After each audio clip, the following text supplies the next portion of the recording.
রেকর্ডিংটা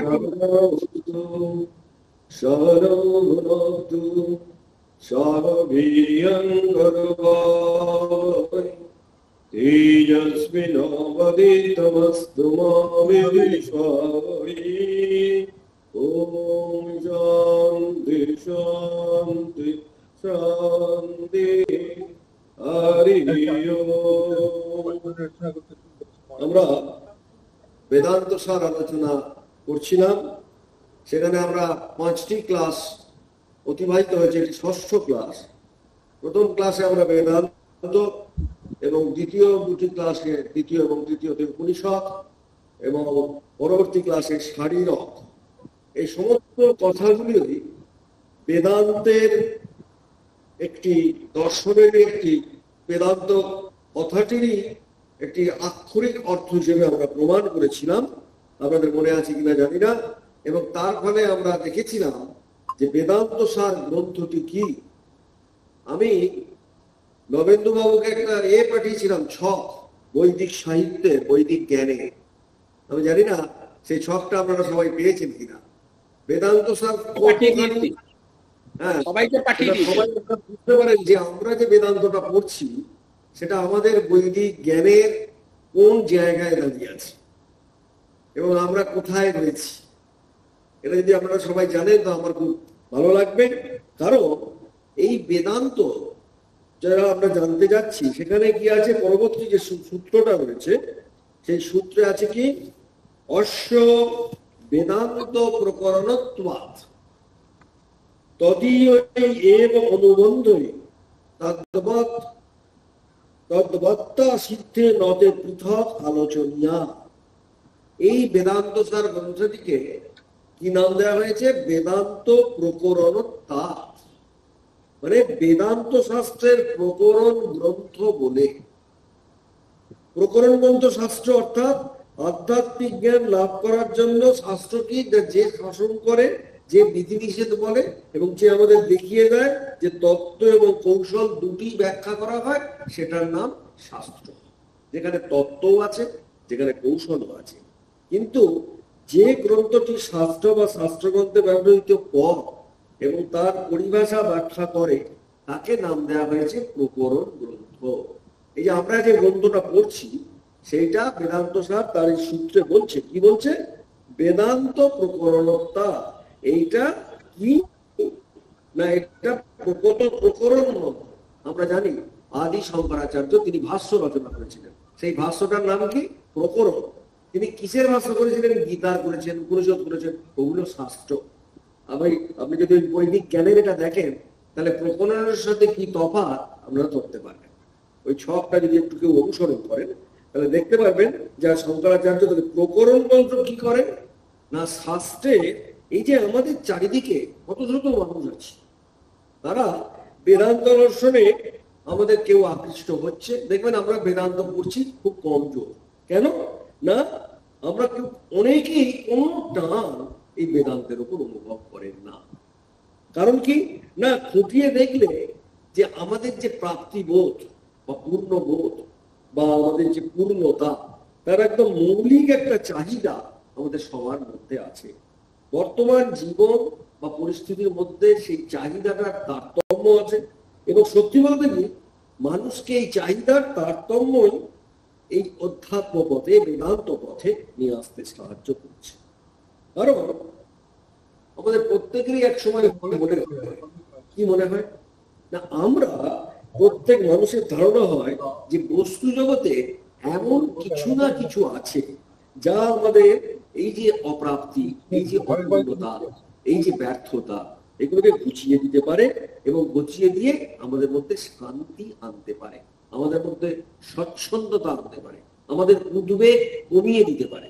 তাই তিনি বলছে প্রায়শই যে আমরা মানুষরা কি করি, সাধারণ মানুষ, আমরা কয়েক লক্ষ টাকা বা কয়েক কোটি টাকা, একটা ছিনছিন গোছানো একটা বাড়ি, আর তাদের কাছে কতগুলো এইগুলোই হচ্ছে তাদের দরকার।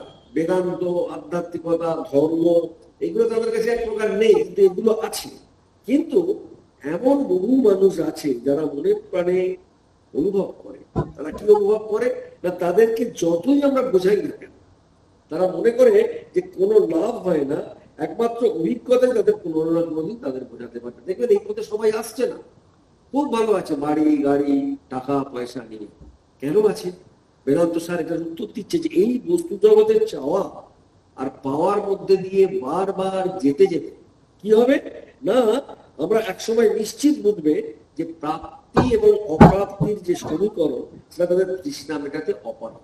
সবকিছু পেলে আমি যে খুব ভালো থাকবো তা নয়, এটা বেদান্ত বলছে।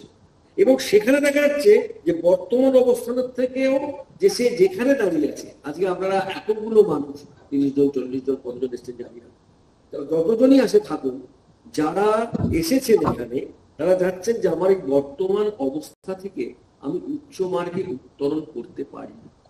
এটা আপনারা বুঝছেন যে আমরা পারি। এবং এটাই আমরা এই যে অধ্যাত্ম জীবন বা বেদান্ত সার করছেন বা আপনারা দীক্ষা নিয়েছেন, এটাই হচ্ছে আমাদের প্রথম পদক্ষেপ। এবং বেদান্তকে আমরা বারবার বলার চেষ্টা করেছি কত ক্লাসগুলোতে, না আমি দেহ নই, আমি মন নই, আমি বুদ্ধি নই, হ্যাঁ, আমি হচ্ছে নিত্য, আমি শুদ্ধ, আমি বুদ্ধ, আমি মুক্ত, আমি স্বরূপ, আমি চরিত্র। এটা সেই জন্য এই যে আমি তাই, এইটাকে আমরা কি করছি বেদান্ততে, আমরা শ্রীরামকৃষ্ণকে বলছি একটা হোমোজিনিয়াস কনসাসনেস, তাকে আমরা ভগবান বলছি। এই যে বেদান্তের মধ্যে যে ঈশ্বরের বিশ্বাস আমাদের একবারে শুরুতে নাও আসতে পারে, ঈশ্বরের বিশ্বাস। কারণ কি না, প্রাথমিকভাবে আমরা বস্তু সম্পদের উদ্দেশ্যে ছুটাছুটি করছি আমাদের প্রত্যেকে। দেখুন যারাই আপনারা শুনতে এসছেন সবাইকে, কারণ একটা মানুষের আগের তুলনায় এই বস্তু সম্পদের ছোটাছুটি বন্ধ করে আমরা যারা যারা বন্ধ করেছেন, যারা এই নৈতিক জীবন চর্চা করছে, হ্যাঁ, তাকে কিন্তু মানুষ অনেকে দেখেছে ওই ছোটাছুটির থেকে এই নৈতিক জীবন চর্চায় যারা আমরা অধ্যাত্ম পদের পথিক, তারা কিন্তু আনন্দ বেশি পায়, তাই না? নইলে আমরা শুনবো কেন?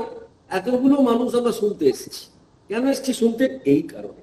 সেই জন্য নৈতিক সচ্চরিত্র ব্যক্তির প্রতি, এবং সে যদি নাস্তিকও হয়, সেই বৃহত্তর শক্তির প্রতি তার একটা আস্থা হয়, বিশ্বাস জন্মে। কালক্রমে সেই নাস্তিক ব্যক্তি কি হয়ে ওঠে? একনিষ্ঠ ভক্ত। আমরা ঠাকুরের গিরিশচন্দ্র বসুর কাছে দেখেছি, তিনি ছিলেন চরম নাস্তিক। কিরম নাস্তিক ছিলেন আমাদের বলেছিলাম। এই বেদান্ত চর্চার ক্ষেত্রে কেন আসছে না, অধিকারী কথাটা আসছে। আমরা অনুবন্ধের মধ্যে ঢুকতে যাচ্ছি। যখন অধিকারী কথাটা আসছে, সেখানে আমরা দেখব যারা আমরা নাস্তিক, বিশেষ করে গিরিশ ঘোষের কথা কেন বলছি না, ওই গিরিশচন্দ্র ঘোষ পুজোর সময় পঞ্চমীর দিনে তার বাড়ির সামনে একটা ছোট দুর্গা মূর্তি রেখে গেছিল। উনি মূর্তি মানতেন না, ব্রাহ্মণ। কি করেছিলেন? একটা কুরুল নিয়ে এসছেন, কুরুল নিয়ে সেই মূর্তিটাকে 100 খণ্ডে খণ্ডিত করেছেন, করে সেটা নর্দমার মধ্যে ঢুকিয়ে দিচ্ছে। তাহলে দেখা যাচ্ছে যে এই যে একনিষ্ঠ ভক্ত হচ্ছে, যখনই আমি বেদান্ত চর্চা করি, এই ভক্তির পথেও কিন্তু থেমে থাকার উপায় নেই। কারণ কি না, আমরা দেখা যাচ্ছে ভক্তি মানুষকে কোথায় নিয়ে যাচ্ছে? আস্তে আস্তে জ্ঞানযোগের পথে, আস্তে আস্তে বেদান্তের পথে। আপনারা যারাই ভক্ত তারা প্রত্যেকে কোথায় যাচ্ছেন? আস্তে আস্তে আপনারা জ্ঞানযোগের পথে যাচ্ছেন। ভক্তি মানে জ্ঞানযোগের পথে গিয়ে হচ্ছে কি, আধ্যাত্মিক ভাবে এইভাবে আমরা চলতে পারি। সেই জন্য এইটা আমাদের সবাইকে খেয়াল রাখতে হবে যে আধ্যাত্মিকতার কোন ধাপে একজন মানুষ আছে, কোন ধাপে এবং উন্নীত হচ্ছে। এবং একান্ত ভাবে সংস্কৃতে এটারই নাম দিয়েছে অধিকারী। একটু বাদে আমরা পড়বো, হ্যাঁ, অনুবন্ধ। যে অনুবন্ধের কথাটা যখন আসবো, সেখানে দেখবো যে গ্রন্থ এবং শাস্ত্রের আরম্ভে অনুবন্ধের মঙ্গলাচরণ করছে। কি বলছে না, অনু সজ্ঞানাৎ অনন্তরং বদনাতি শাস্ত্রে গ্রন্থে বা আসজ্জন্তি প্রবগন্তি যেতে অনুবন্ধা। মানে কি, যারা নিজেদের জ্ঞান জন্মিয়ে পুরুষকে কোন শাস্ত্র বা গ্রন্থ পাঠে প্রবৃত্তি করে, তাহারাই অনুবন্ধ। এই যে গ্রন্থটা আমরা পড়তে যাচ্ছি বেদান্ত সত্য, এখন কিছুই শুরু হয়নি, আমরা সবাই পড়ছি। এই অনুবন্ধটা কি বলার জন্যই অধিকার কথাটা আসছে। যে অনুবন্ধ কি বোঝা যাবে না, অনুবন্ধ যে শাস্ত্রের অনুবন্ধ গুলো কি করে না, শাস্ত্র কি জন্য পড়বো, এ তার অধিকারী, তার শাস্ত্রের সঙ্গে তার সম্বন্ধ কি এবং কি প্রয়োজন। এটা আমরা আগের দিন আমরা কিন্তু এই 4টি আলোচনা করেছিলাম। আপনাদের মনে আছে কিনা জানি না, এটা আমরা আলোচনা করেছিলাম। সেখানে দেখেছিলাম যে অধিকার কি না, অধিকার হতে গেলে কি হবে, মানুষের মধ্যে একটা থাকবে কি এলিজিবিলিটি থাকবে, আর একটা থাকবে কি বিষয় তৃষ্ণা বা ভগবানের প্রতি যে ঠাকুর বলছেন মোর ফুরিয়ে দে, সেই আকাঙ্ক্ষা। এই দুটো যদি না থাকে, জীবন তো আমাদের শিক্ষা দেয়। আপনারা সবাই যথেষ্ট শিক্ষিত মানুষ, জীবন অনেক আমাদের শিখিয়ে দিয়েছে, এবং শিক্ষা যখন গ্রহণ করে আমরা চলি, তাতে দেখা যাচ্ছে যে যাদের ত্রুটি ঘটে একই ভুল তারা বারবার করতে থাকেন, করতেই থাকেন। জীবনের অমূল্য কিছু সময় চলে গেল, কিন্তু ব্যর্থতা এলো এমন কোনো ভাবার কারণ নেই যে সে ব্যর্থ হলো। কারণ কি না, জন্মান্তরে এই যে এত তিনি বারবার চেষ্টা করেছেন এবং ব্যর্থ হয়েছেন, তিনি আস্তে আস্তে একটি সুবিবেচক রূপে হয়তো তিনি মানুষের পরিণত হবে। এটা গেল একটা পথের কথা। আর একটা পথের কথা যে প্রথমে আমরা কি করি, আমরা যারা নিজেদেরকে খুব নিজেদের, আমি নিজে ইচ্ছে করলেই পারি আমি আমার সমস্ত পরিবেশটাকে পাল্টে দিতে, এটা কিন্তু আমাদের মধ্যে আছে। আমি যদি ইচ্ছে করি তাহলে চারপাশের জগৎটাকে আমি সাধ্য মতো বদলে দেবো। বেদান্ত পড়তে গেলে দেখবেন আমাদের মনের মধ্যে কেন এটা আসছে, গলার জোরে কেউ কিছু দাবি করছে না, এবং মনে মনে একটা উদ্দেশ্য থাকে কি, ধার সকলেই কি করবে, আমাকে তোষামত করেছে। দেখবেন এটা কিন্তু আমাদের মধ্যে আছে, এটা কিন্তু কেউ অস্বীকার করতে পারবেন না, প্রত্যেকের মধ্যে আছে যে আমাকে যেন সকলে ভালো করে এবং নিরন্তর ভালো ব্যবহার করবে, এবং আমার যেটা সুবিধা সেই কাজ করে দেবে, আমার বিরুদ্ধ মত কিচ্ছু থাকবে না। এবং সেই জন্য যতই যাই পাওয়া যাক না কেন, যে যত এটা করছে কিছুদিন বাদে সে দেখছে কোনো দীর্ঘস্থায়ী আনন্দ পাচ্ছে না। যেগুলো করে দেওয়ার জন্য তার মনের মধ্যে সেই দীর্ঘস্থায়ী আনন্দ, সবাই তার কথা শুনছে কিন্তু তার দীর্ঘস্থায়ী আনন্দ নেই। হ্যাঁ, সেই জন্য মানুষ নিজের সাথে স্বার্থে নিজের মর্জি মতো তিনি চারপাশে কিছু বদলে আনছে, কিন্তু তার দীর্ঘমেয়াদী তৃপ্তি আসছে না। আমরা বেদান্ত কেন করতে এসেছি? এই দীর্ঘমেয়াদী তৃপ্তি চাই, অধিকারী হতে হবে, বেদান্তের অধিকারী হতে হবে। যে আমাদের যদি বেদান্তের অধিকারী হতে গেলে কি করতে হবে না, আমাদের মনোমতো একটা ছাঁচ, সেই ছাঁচেই যে আমরা চলবো তা নয়।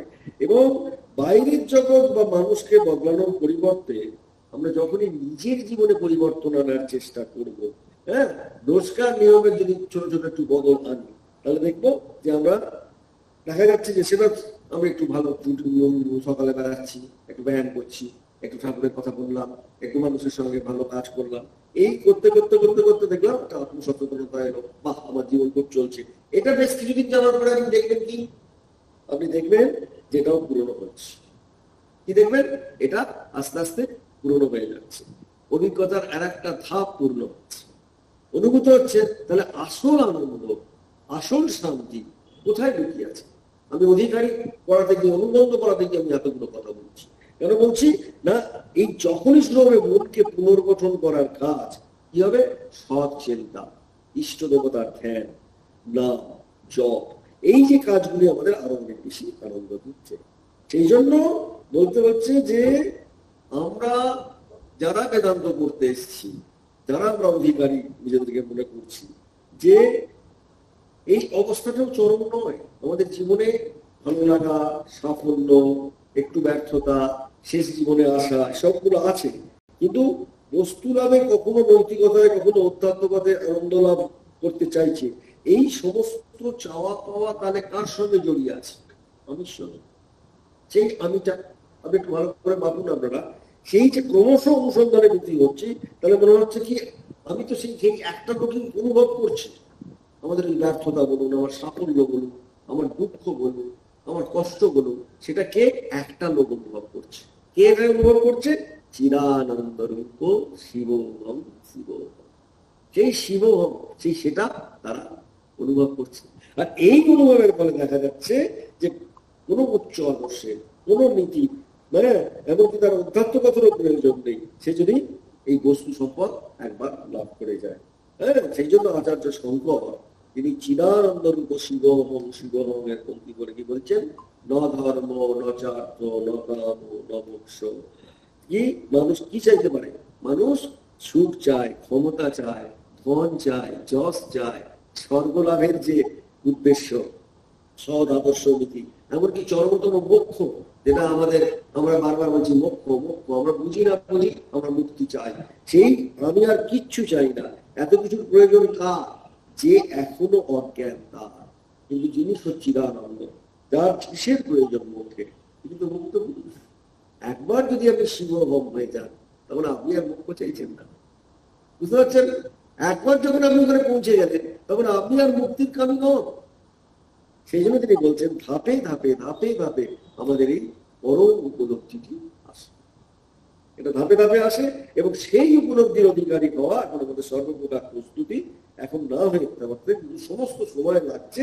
তা সত্ত্বেও বলবো অদ্বৈতের পথে আমরা যদি আত্ম অনুসন্ধান শুরু করি, তাহলে অনেক সময় শ্রম কষ্ট আমাদের জন্ম সব লাঘব করা সম্ভব। কারণ অনেকে বলছে অদ্বৈত বুঝি খুব শুষ্ক, তা নয়। আমরা যদি একটু দেখি তাহলে দেখবো অদ্বৈত মোটেই সূক্ষ্ম নয়। কারণ এই শুষ্ক নয়, কেন শুষ্ক নয়? কারণ আমাদের মধ্যে একটা প্রত্যেকের সংবেদনশীলতা রয়েছে, মানুষকে ভালোবাসার আকাঙ্ক্ষা রয়েছে, আছে আমাদের মধ্যে। শুধু তাই নয়, সত্যি কথা বলতে অধ্যাত্ম পদ্ধতি আমরা নিজেকে যাতে উন্নীত করতে সচেষ্ট হলো, চারপাশে আমরা দেখছি মানুষের খুব কষ্ট।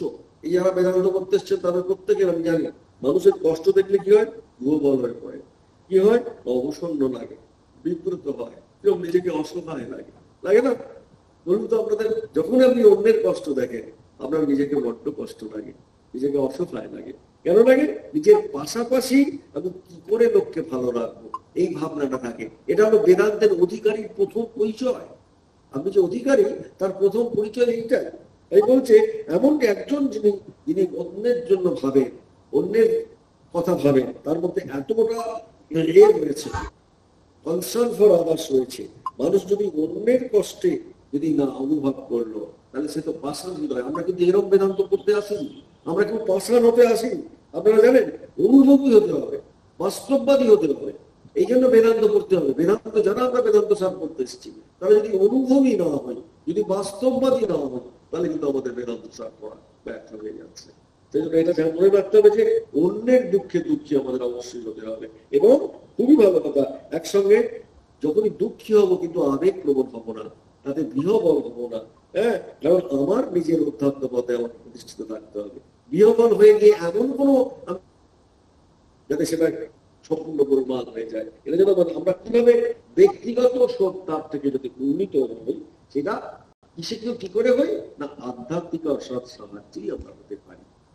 সেই জন্য এটা আমাদের মনে রাখতে হবে, আধ্যাত্মিকতার মাধ্যমে অন্যের যন্ত্রণাকেও আমরা নিশ্চয়ই আরো কম করে দিতে পারি। কারণ আমরা আমরা আমরা আমাদের আশেপাশে আমরা যে চারপাশে দেখছি, সেটা কি দেখছি? ধরুন একজন কর্মযোগী, আমি মনে আছে যে সবসময় মানুষের সেবা করছে তার জীবনের একমাত্র সত্য, যিনি কর্মযোগ করছেন, তার চারপাশে সব মানুষের সেবায়, সব মানুষের দুঃখ কষ্ট দূর করার কাজে তিনি এমন নির্ভর হয়েছে। যদি কোনো ব্যক্তিগত সমস্যা এসে উপস্থিত হলো, কেউ খারাপ ব্যবহার করলো, কেউ বা আর্থিক অনটনের কথা বলছে, সেসবকে তার তুচ্ছ মনে হচ্ছে। এমনটা হয় দেখবেন যখন অনেককে ভালো রাখার গুরু দায়িত্ব আপনার কাঁধে, তখন আপনি তাদের পরিস্থিতি, তাদের প্রতিকূলতার সঙ্গে একাত্মবোধ করছেন। তখন কি হবে না, সেই সমস্ত মানুষগুলোকে আপনি এক ভাবছেন। এখানে বেদান্ত আপনি কত আগে এগিয়ে যাচ্ছেন। যখন এক ভাবছেন, তখন আপনার ব্যক্তিগত যে প্রাপ্তি অপ্রাপ্তি সেটা গম্য হয়ে উঠছে। এইখানে আমরা অধিকারী পড়াতে গিয়ে আমরা এই কথাটি আপনাদের বারবার বোঝানোর চেষ্টা করছিলাম। অধিকারী মানেটা কি না, এই হচ্ছে অধিকারী যে অধ্যাত্ম পথে এসেও পরার্থ কর্মে নিজেদের নিয়োজিত যদি আমরা করতে পারি, তবেই আমাদের বেদান্ত চর্চা সার্থক। নাহলে কি হবে না, বলে আমরা নিঃস্বার্থ হওয়ার পরে অত্যন্ত স্বার্থপর হয়ে যাব। এইটা যেন কখনো হয় না। কারণ এই ক্ষুদ্র দেহ বুদ্ধি তখন থাকলে কি হবে, মন খুব সংকীর্ণ হয়ে যাবে। সুতরাং বেদান্ত চর্চা যারা করছি তাদের মনে রাখতে হবে যে বেদান্তের অধিকারী, এটা খুব ভালো অনুবন্ধ চতুষ্টয় যেটা রয়েছে, আমরা পরবর্তীকালে করবো। এখানে আপনারা দেখছেন অনুবন্ধের কথা, যে আমরা পৃথক আলোচনা করছি না কেন, একটু আগে আমরা অনুবন্ধের কথা গতদিন আলোচনা করেছিলাম। শাস্ত্রে ছিল যে চারটি অনুবন্ধের সম্বন্ধ প্রথমেই জানতে হবে, বিষয়, একটু আগে সম্বন্ধ, অধিকারী এবং প্রয়োজন। তাহলে প্রথম অনুবন্ধটির গ্রন্থটির মূল বিষয়, বিষয়টি জানা থাকলে বোঝা যাবে আমাদের মনটাকে আমরা কোথায় কেন্দ্রিত করবো। যদি বিষয়টা আমাদের জানা থাকে। যদি বিষয় না জানা থাকে তাহলে কি হবে? কোনটা কোথায় কেন্দ্রিত করবো জানতে পারবো না। হ্যাঁ, একটা খুব সুন্দর কথামৃতে কথা আছে, বুঝলেন? খুব অপূর্ব কথা। মাস্টার মশাই তিনি একদিন শশী মহারাজকে বলছেন যে ঠাকুর বলেছেন যে বিষয় রস যেখানে নাই তাই শুষ্ক কাঠ শীঘ্রই ধরে যায় এবং এই অবস্থাতেই ঈশ্বর দর্শন হয়। তখন শশী মহারাজ বলছেন বুদ্ধি কত রকম হয়। চারুকে তিনি বলছিলেন যে বুদ্ধিতে ভগবান লাভ হয় সেইটাই ঠিক বুদ্ধি। যে বুদ্ধিতে টাকা হয়, বাড়ি হয়, ভালো কর্ম হয় এবং উকিল হয়, সেই বুদ্ধিটা কি? চিঁড়ে ভেজা বুদ্ধি। কথা বুঝতে আছে? তাহলে কি বলছেন? চিঁড়ে ভেজা বুদ্ধি। আমাদের বুদ্ধি প্রত্যেকের ম্যাক্সিমাম দেখবেন চিঁড়ে ভেজা বুদ্ধি আমাদের সবার আছে। চিঁড়ে ভেজা বুদ্ধিটা আমরা প্রত্যেকে। এবং তিনি বলছেন যে বুদ্ধি জোনো দয়ের মতো চিঁড়েটা ভেজে মাত্র, শুকো দয়ের মতো উঁচু দরের দই নয়। যে বুদ্ধিতে ভগবান লাভ হয় সেই বুদ্ধি শুকো দইয়ের মতো উৎকৃষ্ট দই, সেটাই ঠিক ঠিক দই। এবং দই দই দিয়ে তিনি বুদ্ধির কথা বলছেন। এই জন্য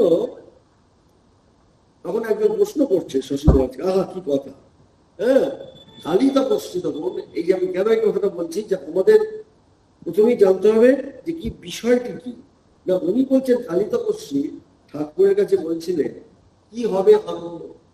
ভিনদের তো আনন্দ আছে, অসভ্য ও নাচছে আর গাইছে। উনি বললেন যে কি ব্রহ্মানন্দ আর বিষয়ানন্দ এক। জীবেরা বিষয়ানন্দ নিয়ে আছে, বিষয় আসক্তি না গেলে ব্রহ্মানন্দ হয় না। একদিকে টাকার আনন্দ, একদিকে ইন্দ্রিয় সুখের আনন্দ, আর একদিকে ঈশ্বরকে পেয়ে আনন্দ। এই দুই কখন সমান হতে পারে? ঋষিরা এই ব্রহ্মানন্দ ভোগ করেছিলেন। যতক্ষণ না আমাদের বিষয়ানন্দ সম্পূর্ণভাবে তিরোহিত হচ্ছে ততক্ষণ আমরা এটা দেখতে পাচ্ছি না। এই জন্য ভগবান আমাদের খুব সুন্দর কথা বলছেন যে মূল বিষয় না জানলে অনেক অবান্তর বিষয়ের মধ্যে কোনটিকে গুরুত্ব দিতে হবে আর কোন প্রসঙ্গে সম্পর্ককে বিশেষভাবে অবহিত হতে হবে সেটা বুঝতে পারবো না। কারণ মূল বিষয়টা কি না? ভগবান না, পরমেশ্বর। মূল বিষয়টা কি? Homogeneous consciousness. এটা যেন আমরা মনে রাখি। দ্বিতীয় অনুবন্ধটা কি বলছেন না?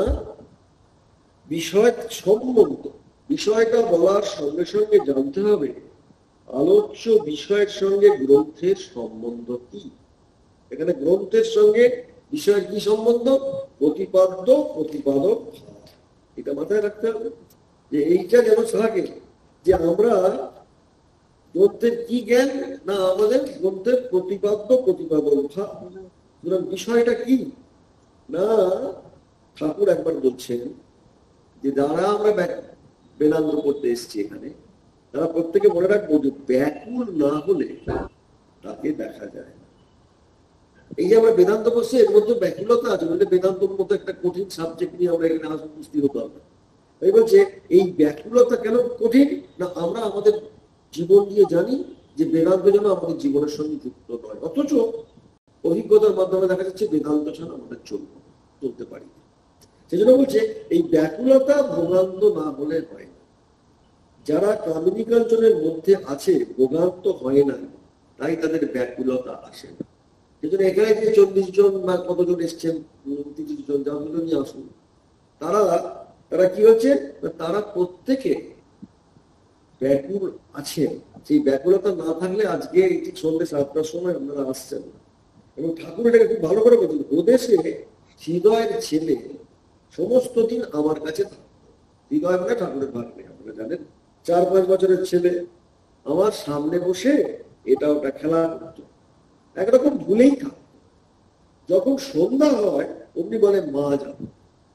আমি কত বলবো বাইরা লোক এইসব কথা, সে ভুলতো না, কেঁদে কেঁদে বলতো মা যাবো। খেলা টেলা কিছুই ভালো লাগছে না, আমি তার অবস্থা দেখে কাঁদবো। তাহলে কেঁদে কেঁদে কি বলছে? মা যাবো। অর্থাৎ মা হচ্ছে তার বিষয় কি? মার সঙ্গে মিলব। আমরা এখানে কেন এখানে বসে আছি না? বেদান্ত করবো মানে আমি মোক্ষ চাই, আমি জ্ঞান চাই, জ্ঞান লাভ করতে চাই বলি আমি মোক্ষ চাই। এবং এই জ্ঞান আমার দরকার, মানে ওই ক্ষুদ্র দেহবুদ্ধি তুলতে চায়। যেমন হৃদয়ের ছেলের জ্ঞানটা সে মহাজাগা করছে। এবং এটা কখন সম্ভব, কেন আমি হচ্ছে না? এত বেদান্ত করছি, এত ঠাকুরের নাম করছি, আমরা এত লেকচার শুনছি, আমাদের হচ্ছে না কেন? না, বালকের মতো ঈশ্বরের জন্য কান্না। শ্রীরামকৃষ্ণ বলে দিচ্ছেন, এই কান্নাটা আমাদের আসছে না। এই কান্নাটা আসছে না বলে আমরা বেদান্তের যে অধিকারী, সেই অধিকারী আমরা ঠিক হতে পারছি না। এই যে আমরা বারাণসীতে, আমরা হয়তো ঘটনা বহু সাধুর মুখে শুনবেন, স্বামী মুক্তানন্দজি, বন বাবা, বন বিহারী মহারাজ, শরীর চলে গেছে, মহাপুরুষ মহারাজের সন্তান, তাকে আমরা দেখেছি, প্রবীণ সন্ন্যাসী তিনি। হ্যাঁ, তখন মহারাজকে দেখছি কি, তারা চলতে পারেন না, কিন্তু ঠিক সকালবেলাতে একদম 8:30টার সময় রেডি হয়ে যাচ্ছেন, যে সোজা চলে যাচ্ছেন এতে হসপিটালে, গিয়ে সেখানে দাঁড়িয়ে থেকে, যেখানে ড্রেসিং রুম, ড্রেসিং করছেন, তাকে বলা হয় সচল সিং। উনি যার ক্ষততে, যার জোর যে রোগের ক্ষততে তিনি ব্যান্ডেজ করে দেবেন, সে ভালো হবেই হবে।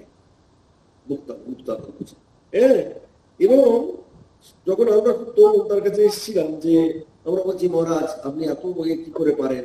হ্যাঁ, এই কোন রকম তার ঘৃণা নেই, বন্ধ বেরোচ্ছে, কিচ্ছু নেই, একদম শিবের মতো তিনি তার সেবা করছেন।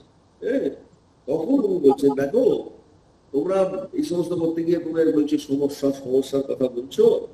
যখন আমরা প্রথম এলাম সন্ন্যাসীতে, তখন এই হাসপাতালে অসংখ্য রোগীর সেবা করছি, তাদের কষ্ট যন্ত্রণা আমাদের সব নিজের হাতে করতে হতো। ফেলার সময় নেই, সারাদিন ধরে হসপিটালে অক্লান্ত ভাবে কাজ করছি, এই পরিষ্কার ওই পরিষ্কার। বিকেলের দিকে খাওয়ার সময় একবার খেতাম, তাও কোনো মধ্যে দেখে নাকের মধ্যে দিয়ে আবার ছুটতাম। সন্ধ্যায় প্রার্থনারও সময় পেতাম না, সেখানেও রুগী রাখছে। সব কাজকর্ম সেরে রাতে সামান্য খেয়ে আবার অবশেষে যখন শুতাম, যখন সুইচ অফ করে দিল, তখন যেই মুহূর্তে যখন নেমে গেল, আমাদের ঘুম এসে গেল আবার দিনের বেলায় কাজের মধ্যে দিয়ে। এইভাবে চলছে, এবং এই করতে করতে আমি 40 বছর চালাচ্ছি। এবং ওই যে তুমি যে বলছো, এই মহারাজ এই করতে গেলে এই সমস্যার অনুভব তো আমার হতো না, অর্থাৎ অনুভব করার অবকাশই তো কেন পেলেন না? না, যাবতীয় যে তুচ্ছাতি ক্ষুদ্র আমাদের যে নিজের ব্যক্তিগত শারীরিক বা মানসিক যে সমস্যা, অপরের সেবা যখন করছি, সম্পূর্ণভাবে চলে গেল, উনি সারাক্ষণ সেবা করছেন। সুতরাং নিজের সমস্যার দিকে তাকাবার তার কোনো অবকাশই নাই। সারাদিন সেবা করেছেন, একটু মুখে বুঝেছেন, আবার সেবা করেছেন। এই হচ্ছে আমাদের বেদান্তের অধিকারী বলতে গেলে সম্বন্ধটা যে ভগবানের। তিনি কার সেবা করছেন? ভগবানের, নারায়ণের সেবা করছেন। ওখানে বলা হয় নারায়ণ না, সব নারায়ণকে তিনি নিজের হাতে সেবা করছেন। এই সেবা যত আমরা করতে পারবো, তত আমরা দেখবো যে আমরা ভগবানের কাছে পৌঁছে গেছি। হ্যাঁ, সেই জন্য এই যে আমরা দেখেছি যে একটা বড় আশীর্বাদ কি? কর্মযোগ। আমরা যারা কর্মযোগ করছেন, অন্যগত ঈশ্বর প্রেম মানে কি? কর্মযোগ। কর্ম ছাড়া ঈশ্বর প্রেম হবে না। আমরা যতই ভগবানের এতে চালাই, সেখানে কি হবে না, উৎস বছরে আমরা এটি চাই সেটি চাই বলে সাত মেটানোর জন্য একজন ভক্ত তো আর ভগবানকে ডাকে না। তাহলে ভক্তের জীবনে একমাত্র আশঙ্কা কি? আশঙ্কা ভক্তের জীবনে আমরা যেটা বেদান্তে, আমরা যেন নিজের স্বরূপকে না ভুলে যাই। আর নিজের স্বরূপকে, যে ভক্ত সেবা, যে আমি যেন কোনো ঈশ্বরকে না ভুলে যাই। যদি ঈশ্বরকে আমি ভুলে যাই, তাহলে আমার জীবন ব্যর্থ হয়ে গেল। যারা আমরা বেদান্ত চর্চা করছি, ভক্তের জীবনের একমাত্র সার্থকতা কি? নিরন্তর ঈশ্বর ধ্যান, ঈশ্বরের সান্নিধ্য লাভ। আর জ্ঞানী যারা আমরা বেদান্তি, তাদের কি না, আমি হচ্ছে নিত্য, আমি শুদ্ধ, আমি সেই পরমাত্মা শুদ্ধ বুদ্ধ। কারণ মহাভারতের কুরুক্ষেত্রে আপনাদের মনে আছে কিনা জানি না, যে কুরুক্ষেত্রের যুদ্ধেতে আমরা কি দেখছি না, কুন্তি শ্রীকৃষ্ণের কাছে প্রার্থনা করছে, যেমন শ্রীকৃষ্ণ বিদায় নিবে কুরুক্ষেত্র যুদ্ধের শেষে, যে বাবা তুমি একটু বর প্রার্থনা করো।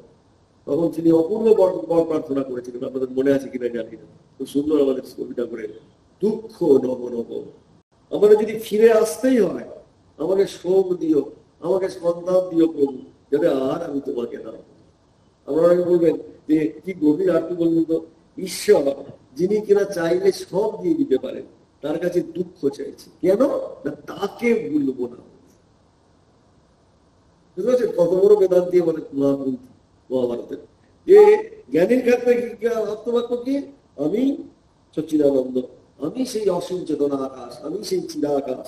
মাঝে মাঝে ভালো খারাপ, এই সুখ দুঃখ ক্ষণিকের মাঝে উঠছে, আবার হারিয়ে যাচ্ছে, ঠিক যেমন মেঘের আনাগোনা হয়। এটা যত আমরা ধরতে পারবো। এবং জ্ঞানী সুখকর ঘটনাতেও চমৎকৃত হচ্ছেন না, দুঃখতেও ভেঙে পড়ছেন না। বেদান্ত চর্চার এইটা একটা মূল রয়েছে, আমরা লাভ রয়েছে। কারণ সুখ বলি দুঃখ বলি, এটা জীবনে কি আসছে? সুখম আপদিতম দুঃখম, দুঃখম আপদিতম তথা চক্রবাদ পরিবর্তনতে সুখানি চ দুঃখানি চ। এটা আসবেই আপনার জীবনে। এই সুখ দুঃখ জীবনে এক একটা ঢেউ, আর এই ঢেউগুলোকে নিয়েই আমাদের বুঝতে হবে। সেই জন্য যা কিছু শাশ্বত তা কোনোভাবেই সম্পর্কিত নয়। আমরা প্রত্যেকেই সেই অনন্ত শাশ্বত। বেদান্ত সারের এটাই মূল নির্যাস। এই যে আমরা পড়ছিলাম যে কি বিষয় সম্বন্ধ, দ্বিতীয় অনুবন্ধ সম্বন্ধটা কি না, আমরা পরমেশ্বরের একটি রিফ্লেকশন অঙ্গ, তার কাছেই আমরা রয়েছি। হ্যাঁ, পার্থিব বিষয় নিয়ে আমরা কখনোই বিচলিত হবো না, কারণ তিনি হচ্ছেন আমাদের একমাত্র। ঠাকুর বলছেন যে পরলোকের বাড়ির দাসী, সে জানে তার ছেলে নয়, কিন্তু সে বলে আমার ছেলে করছে, কিন্তু সে জানে তার ছেলে বাড়িতে রয়েছে। ঠিক সেই রকম আমরা যারা এই সম্বন্ধ পাঠাবো, যে ভগবানের সঙ্গে আমাদের একটি সম্বন্ধ, চিরন্তন সম্বন্ধ, সেই চিরন্তন সম্বন্ধটা আমাদের জানতে হবে। এই চিরন্তন সম্বন্ধ আর কারোর সঙ্গে সম্বন্ধ নেই সংসারে, আপনার কেউ বড় নেই, কেউ ভালো নেই, রয়েছে সেই চিরন্তন সম্বন্ধ।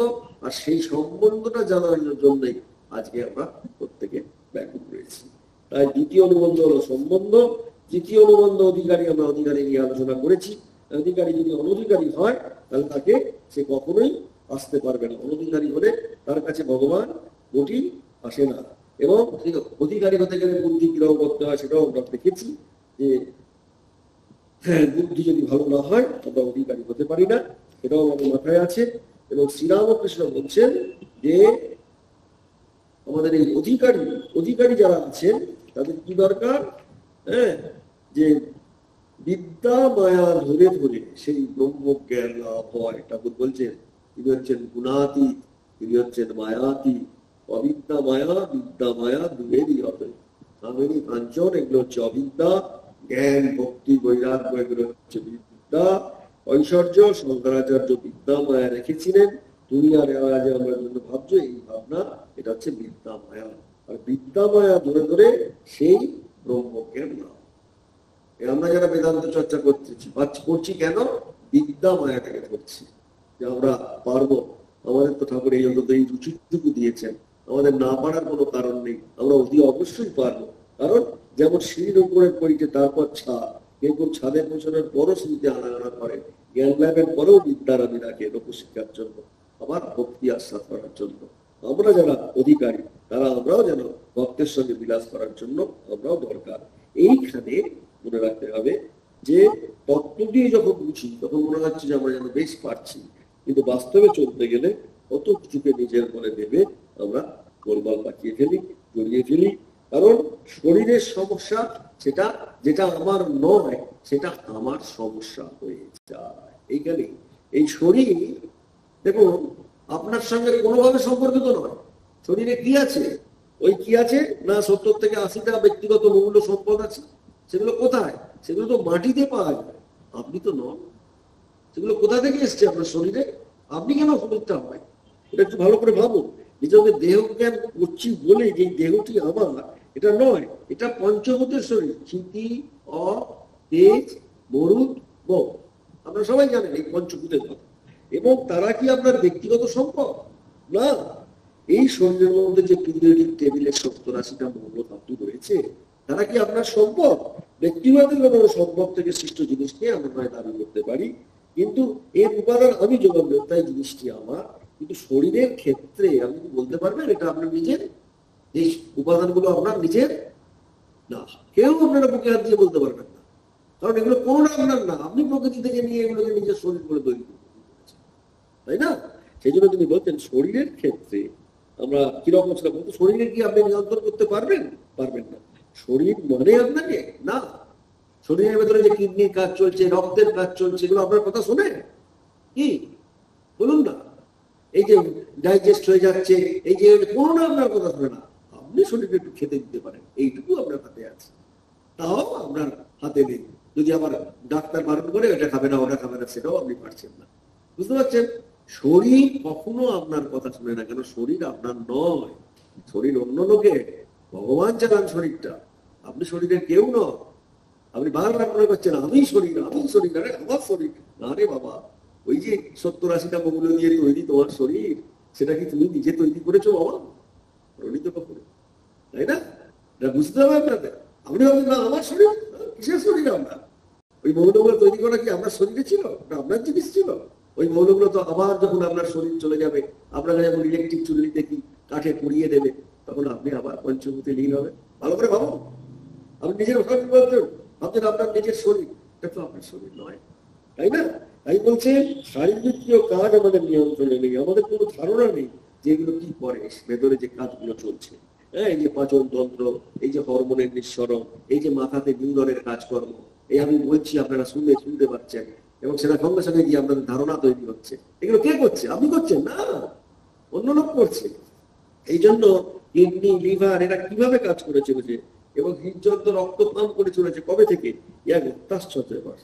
আর এই প্রকৃতির এই সবের স্রষ্টা, এর যে পরিচালক, এর যে নিয়ন্ত্রণ, এর যে ড্রাইভার, সেটা আমরা কেউ নই বা কিস।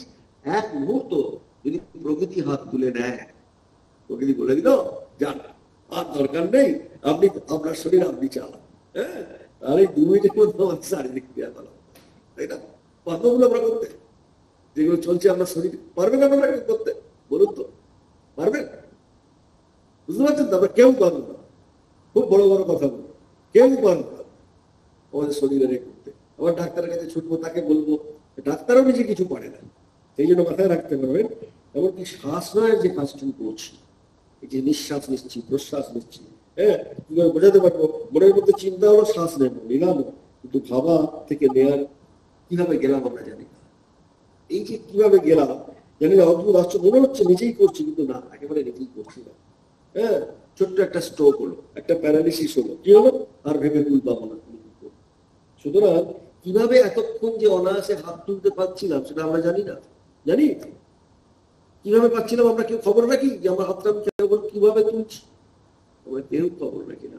তাই তিনি বলছেন এখন আর কিছুতেই পারছি না। এই যে শরীর আমাদের নিয়ন্ত্রণ ব্যতীতই চলছে, এইভাবে দেহ যে আমাদের নিয়ন্ত্রণ ব্যতীতই চলছে, এইভাবেই চলে যাচ্ছে।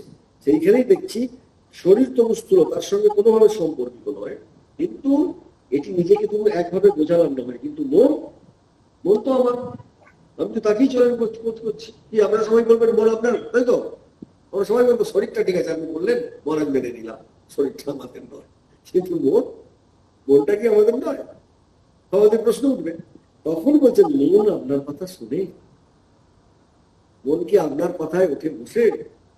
হ্যাঁ, মনের মধ্যে যে নিরন্তর ভাবনা আসছে, এবং যে প্রচন্ড বৃত্তি আসছে, চিন্তার স্রোত আসছে, চিন্তার ঢেউ আসছে, উদ্যম আসছে, মানসিক ইচ্ছা আসছে, বুদবুদের মতো উঠছে, আবার জীবনে চালনা করছে, এরা সব কোথা থেকে আসছে? আপনার মনের মধ্যে নানা রকম ভাবনা, এগুলো কোথা থেকে আসছে? কোথা থেকে আপনাকে কখনো কখনো একরাশ অন্ধকার অবসাদে ডুবিয়ে দিচ্ছে?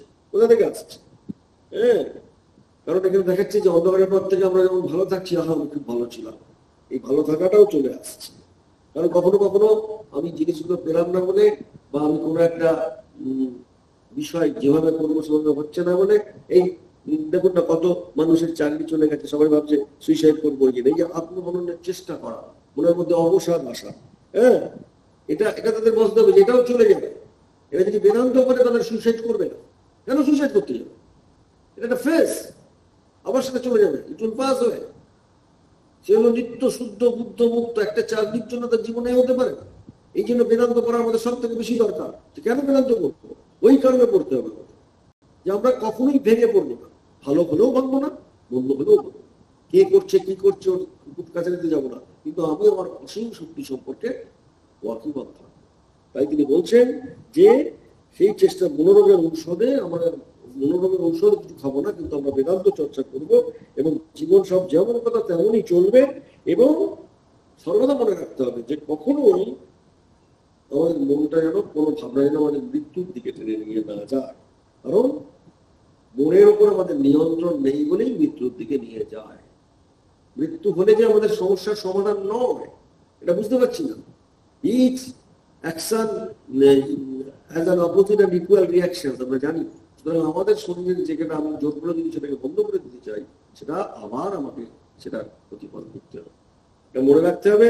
তাই সেসব দেখবেন কোনো কিছু আপনার সর্বতে সম্পর্কিত বলুন, মায়া বলুন, ঈশ্বর বলুন, এসব তার জীবনের এক একটি অভিক্ষেপ। তাহলে আমরা দেখছি কি এই অভিক্ষেপ গুলোকে আমরা কি করে তুলে নেব। লাস্টে আসছে প্রয়োজন। আজকে প্রয়োজনের কথা আমরা বলছি। কেন প্রয়োজনের কথা বলছি না, প্রয়োজনটা কি আমরা সেদিন আলোচনা করছিলাম। এই চারটে কথাই আমরা পরবর্তীকালে দেখবো, অধিকারী দিয়ে আরো ডিটেলস আলোচনা বেদান্ত স্যার করেছে।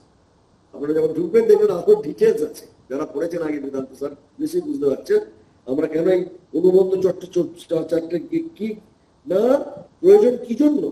প্রয়োজন এই জন্য যাতে আমরা জীবনের সঙ্গে জড়িত যে গুরুত্বপূর্ণ সমস্যার সমাধানের উদ্দেশ্যে এই শাস্ত্রের চর্চা করছি বেদান্ত সার, যাতে আমরা কোনো গোলমালে না করি। এই প্রয়োজনে যাতে আমার জীবনটা বেদান্তমুখী অধ্যাত্মমুখী হয়, এই প্রয়োজনের জন্য আমি বেদান্ত সার চর্চা করছি। কারণ শাস্ত্র বলছে কেবল জানার জন্য মানুষের এখানে প্রবৃত্তি কেন হবে না, তার লাভ হবে। কি লাভ হবে না, তুমি জীবনে কিভাবে চলবে সেই প্রয়োজন। তোমার সেই প্রয়োজনটা তোমাকে কখনোই বেদান্ত, এই যেটা আমি বলছিলাম যে কখনোই আত্মহননের প্রচেষ্টায় উৎসাহিত বা অনুপ্রাণিত করবে না। কেন করবে না, এই জন্য করবে না তুমি নিত্য, তুমি শুদ্ধ, তুমি বুদ্ধ, তুমি মুক্ত স্বরূপ, এটা তোমাকে বুঝতে হবে। তাই দেখবে সে করছে না। এখন আত্মজ্ঞান, এই আত্মজ্ঞানেরই দরকার। এবং আত্মজ্ঞান যদি আমাদের একমাত্র সব ব্যাপারে কি করে না, আত্মজ্ঞান আমাদেরকে দিয়ে যায়, তাহলে আমরা আত্মজ্ঞানে যখন লাভ করবো বা আত্মজ্ঞান যখন আমাদের হৃদয়ে প্রকাশিত হবে, তখন আমরা আর ভয় পাবো না। এবং এই ভয় না পাওয়ার জন্য খুব সুন্দর কথা কঠোপনিষদে ছিল, আপনাদের আগের দিনে বলেছিলাম কিনা মনে নেই, যে আত্মজ্ঞান যা নচিকেতার প্রশ্ন থেকে আমরা জানছি যে নচিকেতা কি করেছেন না, আপনাদের প্রত্যেকের মধ্যে নচিকেতার কথা আমি কেন বারবার বলি, স্বামীজিও বলতেন, আপনারা জানেন নচিকেতার ছিল শ্রদ্ধা।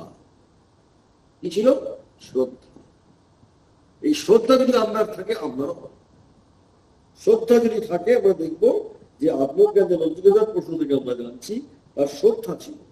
এবং শ্রদ্ধা ছিল বলেই তিনি সহজেই যমরাজার কাছে যেতে পেরেছিলেন। এবং সংসারের বন্ধন আমাদের যে প্রকৃত স্বরূপকে ভুলিয়ে দেয়, নিত্য শুদ্ধ বুদ্ধ মুক্ত আত্মাকে তার স্বভাবের কথা ভুলিয়ে দেয়, এবং তাকে আত্মাকে কি বলে, তাকে দোষযুক্ত করে, তাকে সুখী বা দুঃখী বলে বোধ করে, সেই বন্ধন থেকে মুক্তিকামী আমরা এই যে বন্ধন আমি সুখী দুঃখী, এই মুক্তিকামী ব্যক্তির উপনিষদ পাঠের যথার্থ অধিকারী, উপনিষদ বা বেদান্ত পাঠের যথার্থ অধিকারী। এবং অনুবন্ধ চতুষ্টয় কেবল বেদান্ত সম্বন্ধ নয়, সমস্ত স্বার্থে সমস্ত বিদ্যার ক্ষেত্রেই প্রযোজ্য, এটা মনে রাখবে। এই বেদান্ত সারের অনুবন্ধ চতুষ্টয় আমরা যেটা বললাম, এটা যা উপনিষদ করবেন, যেখানেই করবেন, এটা সব জায়গায় চলবে। এমনি কারণ অলৌকিক যা স্বর্গে গিয়ে মানুষ লাভ করতে পারে তার সাধন হলো ধর্ম। এবং এখানে শাস্ত্রের লক্ষণ পুরোপুরি রয়েছে। শাস্ত্রের লক্ষণটা কি? অজ্ঞাত ব্যাপক শাস্ত্র, শাস্ত্রবিন্দু অন্য কোনো প্রমাণের দ্বারা যা বস্তু জানা যায়, সেই অজ্ঞাত বস্তুকে যদি জানিয়ে দেয়, তখন তার নাম সাধ্য। ধর্মের সাধ্যটা কি? স্বর্গাদি, তা অন্য কোনো প্রমাণের দ্বারা জানা যায় না। আর স্বর্গাদি ইন্দ্রিয়ের দ্বারা প্রত্যক্ষ হয় না, মনের দ্বারা নির্ণয় হয়, অনুমানের দ্বারাও তাকে জানা যায় না। এক্ষেত্রে বেদ ছাড়া অন্য সব প্রমাণ হচ্ছে অচিত, এটা আমাদের মনে রাখতে হবে। সুতরাং ধর্মই মীমাংসা শাস্ত্রের প্রতিপাদ্য বিষয়। এই বিষয়টি কেন আমরা আলোচনা করব? প্রয়োজন কি? স্বর্গাদি সুখ অধিকারীকে স্বর্গগামী ব্যক্তি। সেই জন্য বর্ণাশ্রমাদি ধর্মের অনুসরণকারী ভাবে শাস্ত্রে যাকে অধিকারী বলেছে। এখন একটা বিষয় আমি আলোচনা শেষ করবো, যে আজকে আমরা যে চারটে জিনিস নিয়ে আলোচনা করলাম, আপনাদের প্রশ্ন থাকতে পারে, যে প্রশ্ন উত্তরের পর্বে যাবো একটু বাদে। কিন্তু তার আগে আমার একটা প্রশ্ন রয়েছে, এই অনুবন্ধই তত্ত্ব সিদ্ধই, এই যে কথাটা আমরা বলছি যে প্রবৃত্তি প্রয়োজন, জ্ঞান অনুবন্ধ, অর্থাৎ যে বিষয়ে জ্ঞান বলে লোকের অনুষ্ঠানে প্রবৃত্ত হয়, তখন তাকে বলা হয় প্রকরণগ্রন্থ। আর অনুবন্ধ কি? অনু সজ্ঞানাৎ অনন্তরং বন্ধাতি শাস্ত্রে গ্রন্থে বা আশ্চর্যয়ন্তী প্রবর্তয়ন্তী যেতে অনুবন্ধা। যারা নিজেদের জ্ঞান জন্মিয়ে কোনো ব্যক্তিকে কোনো গ্রন্থ বা কোনো শাস্ত্র গ্রন্থ পাঠে প্রবৃত্ত করে, তারাই অনুভূতি। নিজেদের জ্ঞান নেই, যেমন বিষয়, যেমন অধিকারী, যেমন সম্বন্ধ, যেমন প্রয়োজন। গ্রন্থারম্ভ এগুলো উল্লেখ করছেন যে বিনা প্রয়োজনে আমরা কেউ কিছু করি না। এই এতগুলো মানুষ এখানে আমরা কি করছি না, বেদান্ত চর্চার জন্য আমরা বেদান্ত সব করতে এসেছি। আমরা কেন এসেছি গ্রন্থ অধ্যয়নে? না, আমাদের প্রথম প্রয়োজন হচ্ছে আমরা আমাদের অনুবন্ধের উল্লেখ করছি কি না, আমরা আমাদের জীবনটাকে বন্ধন মুক্তি করতে চাই, সেই জন্যই আমরা এখানে এসেছি। সুতরাং কি জন্য এসেছি এটা যদি আমরা পরিষ্কার করতে না পারি, তাহলে আমাদের প্রত্যেকেরই গোলমাল হয়ে যাবে। সুতরাং সেখানে এখন ঠাকুর বলছেন, এখানে ঠাকুরের কথা নিয়ে আসি যে আমরা কেউ কেউ রাগে আমার উপর ত্যাগ করবার কথা। তখন ঠাকুর আস্তে আস্তে বলছেন ত্যাগ দরকার। ঠাকুর বলছেন একটা জিনিসের পর যদি আর একটা জিনিস থাকে, প্রথম জিনিসটা পেতে হলে ওই জিনিসটা সরাতে হবে। একটা না সরালে কি আর একটা পাওয়া যায়? কেন? সংসারে যদি পুরোটা বিষয়ে আপনার চোখটা অন্ধকার হয়ে থাকে, আপনি কি ভগবানকে দেখতে পাবেন? বলুন তো। তারপরে যেটা বলবেন ত্যাগ দরকার। প্রথমে যদি সংসারের আপনি বিষয়ে ওই সম্বন্ধগুলো যেগুলো আপনাকে খুব ভালো লাগে, হ্যাঁ, যারাকে মনে করছেন তারাই আমার সব, হ্যাঁ, তখন আপনার পক্ষে ভগবান দেখা সম্ভব হবে না। তাই শ্রীরামকৃষ্ণ বিভীষণে বলছেন সেই ময় দেখলে আর কিছু কি দেখা যায়?